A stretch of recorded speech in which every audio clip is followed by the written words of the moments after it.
আপনারা এই যে দেখতে পাচ্ছেন, এই যে হলুদ দাগ দেওয়া পাশে যে বাড়িটি, এটাই হচ্ছে আমাদের দিনের নবী, আমাদের রাসূলুল্লাহ সাল্লাল্লাহু আলাইহি সাল্লাম, হযরত মুহাম্মদ সাল্লাল্লাহু আলাইহি সাল্লাম, ওনার মক্কার বাড়ি।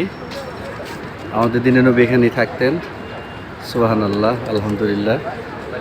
আর এই দেখেন একেবারে নবীজির বাসার সাথেই এই যে এটা হলো আবু জাহেলের বাড়ি ছিল। এখন বর্তমানে এটাকে টয়লেট হিসাবে তামাম দুনিয়ার মানুষ ইউজ করতেছে, ব্যবহার করতেছে। এই আবু জাহেলের বাড়ি।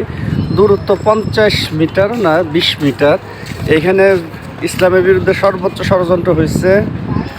আর এই জায়গাতেই এই যে আমাদের দিনের নবী, এখানে ইসলামের প্রচারের জন্য সর্বোচ্চ আলোচনা হয়েছে। সুবহানাল্লাহ, আল্লাহ তুমি যে নিশ্চয়ই দেখার তৌফিক দান করেছো, আমিন।